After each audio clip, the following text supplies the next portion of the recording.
भगवान को पाने का सरल मार्ग। एक गांव में एक बूढ़ी माई रहती थी। माई का आगे पीछे कोई नहीं था, इसलिए बूढ़ी माई बेचारी अकेली रहती थी। एक दिन उस गांव में एक साधु आया। बूढ़ी माई ने साधु का बहुत ही प्रेम पूर्वक आदर सत्कार किया। जब साधु जाने लगा तो बूढ़ी माई ने कहा, महात्मा जी, आप तो ईश्वर के परम भक्त हैं।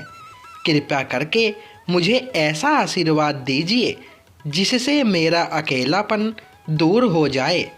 अकेले रह रह करके ऊब चुकी हूँ। साधु ने मुस्कुराते हुए अपनी झोली में से बाल गोपाल की एक मूर्ति निकाली और बुढ़िया को देते हुए कहा, माई, ये लो, आपका बालक है। इसका अपने बच्चे की तरह प्रेम पूर्वक लालन पालन करती रहना। बुढ़िया माई बड़े लाड प्यार से ठाकुर जी का लालन पालन करने लगी। एक दिन गांव के कुछ शरारती बच्चों ने देखा कि माई मूर्ति को अपने बच्चे की तरह लाड कर रही है। नटवर बच्चों को माई से हंसी मजाक करने की सूझी। उन्होंने माई से कहा, अरे मैया सुन, आज गांव में जंगल से एक भेड़िया घुस आया है जो छोटे बच्चों को उठाकर ले जाता है और मारकर खा जाता है। तो अपने लाल का ख्याल रखना, कहीं भेड़िया इसे उठाकर ना ले जाए। बुढ़िया माई ने अपने बाल गोपाल को उसी समय कुटिया में विराजमान किया और स्वयं लाठी लेकर दरवाजे पर पहरा लगाने के लिए बैठ गई। अपने लाल को भेड़िए से बचाने के लिए बुढ़िया माई भूखी प्यासी दरवाजे पर पहरा देती रही। पहरा देते देते एक दिन बीता, दूसरा दिन बीता, तीसरा, चौथा और पांचवा दिन बीत गया। बुढ़िया माई 5 दिन और 5 रात लगातार बगैर पलके झपकाए भेड़िए से अपने बाल गोपाल की रक्षा के लिए पहरा देती रही। उस भोली भाली मैया का यह भाव देखकर ठाकुर जी का हृदय प्रेम से भर गया।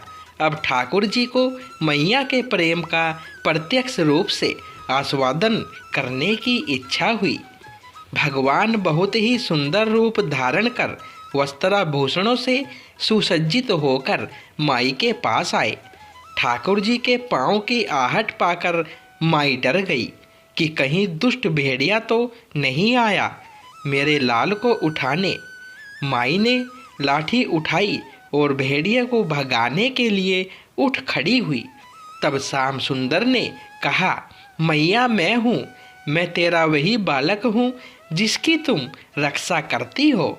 माई ने कहा, क्या?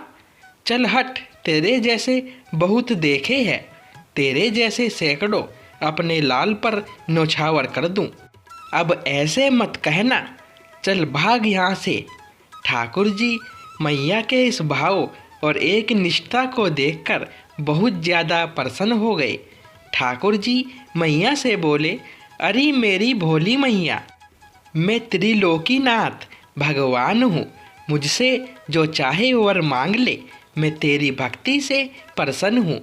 बुढ़िया माई ने कहा, अच्छा, आप भगवान हो, मैं आपको 100 प्रणाम करती हूँ।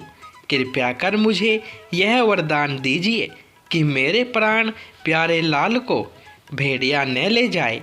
अब ठाकुर जी और ज़्यादा प्रसन्न होते हुए बोले, तो चल मैया, मैं तेरे लाल को और तुझे अपने निज धाम लिए चलता हूँ, वहाँ भेड़िए का कोई भय नहीं है।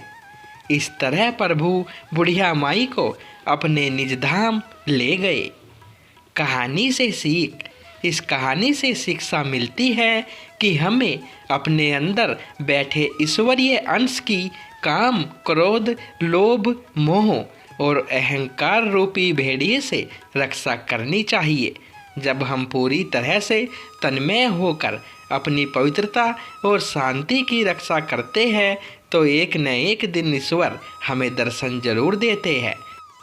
भगवान को पाने का सबसे सरल मार्ग है, भगवान को प्रेम करो, निष्काम प्रेम जैसे बुढ़िया माई ने किया। तो दोस्तों, कहानी पसंद आई हो तो वीडियो को लाइक करें, शेयर करें और चैनल को सब्सक्राइब करें। धन्यवाद दोस्तों।